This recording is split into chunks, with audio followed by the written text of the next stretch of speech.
अच्छा, काउंट से मिलता जुलता हमने एक फार्मूला डिस्कस किया था काउंट ए, और अटेंडेंस के प्रोग्राम के अंदर हमें काउंट ए के प्रोग्राम फार्मूले की नीड होगी, और काउंट से मिलता जुलता एक और फार्मूला हम यहां पर देखते हैं, और वो है काउंट एफ। मिसाल के तौर पर मेरी कंपनी के अंदर डिफरेंट एम्प्लॉयज काम करते हैं, लाइक अली, करीम, सलीम, और वो डिफरेंट वर्किंग डेज जो है वो प्रेजेंट थे, डिफरेंट डेज एब्सेंट थे, और कुछ डेज लीव पे थे। मुझे ये मालूम करना है कि उनके टोटल वर्किंग डेज क्या थे, वो कितने दिन प्रेजेंट थे, कितने दिन एब्सेंट थे, और कितने दिन लीव पे थे।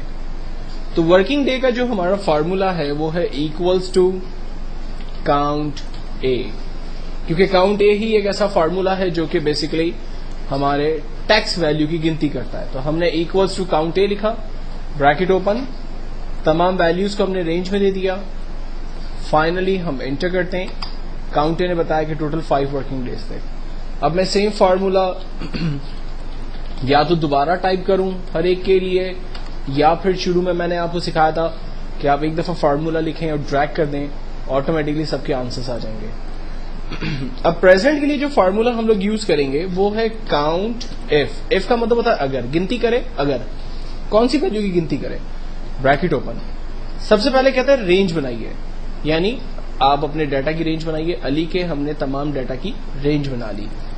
इसके बाद कहता है कॉमा लगाइए, हमने कॉमा लगाया। कहता है क्राइटेरिया बताइए, चाहते क्या हैं आप। मैं चाहता हूं कि जितने भी पी हैं उसकी गिनती हो जाए, तो मैंने पी को इन्वर्टेड कॉमा में दिया। ये बात मैंने आपको लास्ट ग्रेड के अंदर बता दिया था कि वो वैल्यू जो आपको एज इट इज स्क्रीन पर प्रिंट करवानी होगी या स्क्रीन पर चेक करवानी होगी, उसको आप इन्वर्टेड कॉमा के अंदर पास करते हैं। तो मैंने क्राइटेरिया के अंदर पी को डिफाइन किया और एंटर किया। इसने बताया कि अली 5 वर्किंग डेज में से 4 डेज बेसिकली प्रेजेंट था। इस फार्मूले को भी मैं ड्रैग कर लेता हूं।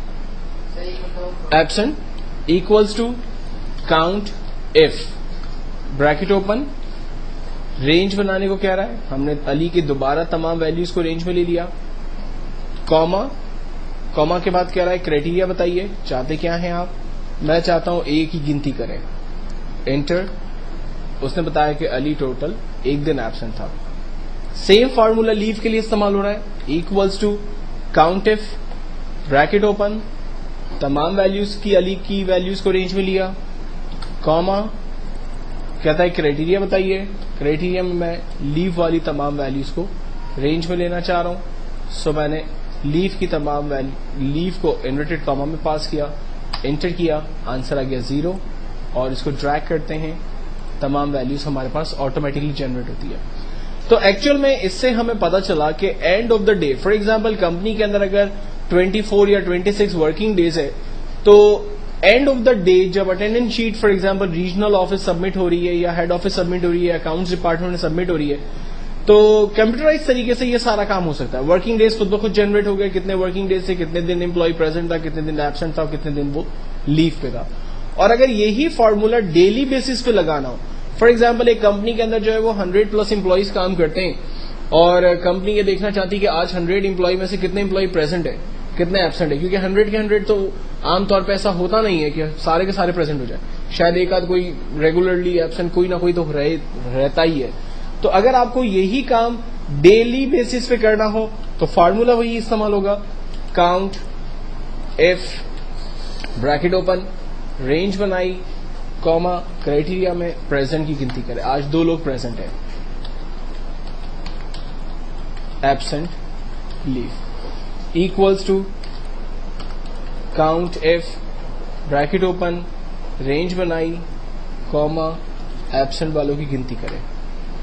लीव के लिए equals to count if, bracket open, range बनाई, कॉमा, लीव वालों की गिनती करा दी, टोटल 0 डेज, 0 लोग जो है वो आज एब्सेंट है। तमाम डाटा को ड्रैग कर लेते हैं, डेली बेसिस का अटेंडेंस प्रोग्राम हमारे पास जनरेट हो गया।